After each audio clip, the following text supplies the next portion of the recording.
Welcome everyone. In this video, I'll be talking about the most recent skip that was discovered in the lower parts of Old Yharnam.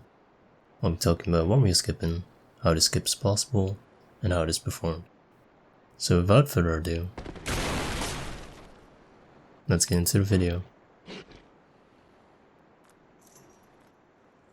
In Old Yharnam, there's an essential item that runners pick up. This item is called the beastball pellets.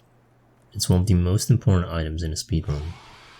This consumable allows a player to do, but also receive more damage, as they build up that beast meter in a short period of time. When this item is used correctly, it allows runners to kill a boss in just a few seconds. We can find this item by taking this path and going to the right into this alleyway. Once we obtain the item, we go back,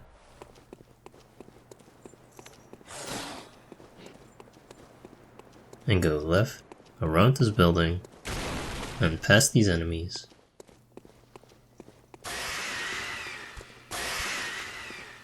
And depending on the category you're running, we pick up these extra items. And once we've done that, we go down these stairs towards the boss arena. However, with the new skip, we no longer have to take this path to grab the pellets, because the level is designed in such a way that you can drop into the alleyway from up top.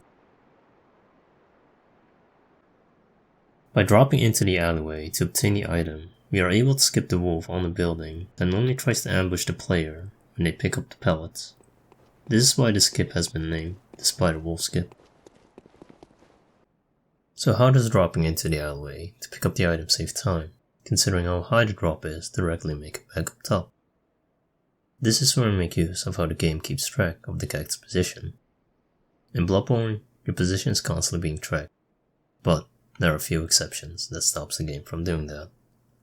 Those being when you're fighting a boss, and when you're on an object considered unstable ground, for example, ladders. So when you quit the game in any of those situations, you'll find your character back where it last tracked your position. Luckily for us, the sandbags near the pellets are considered objects with unstable ground, so by dropping onto these sandbags we can pick up the item, and once we quit out of the game, we are able to spawn back up top.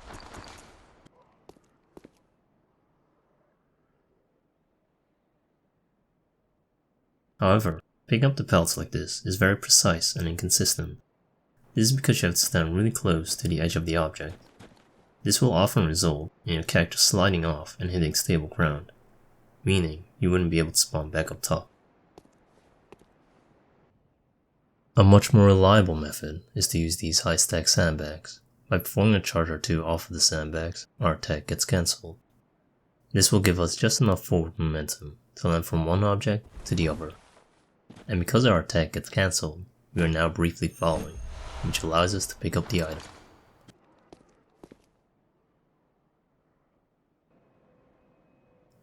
Whenever you're falling in Bloodborne, you're still able to interact with prawns. This is how we're able to do such things as open chests and pick up items without performing the animations. With this new skip added to the speedrun, we can directly go towards the direction of the boss arena and pick up the pellets along the way. This will allow runners to save 8 to 12 seconds, depending on the speedrun category.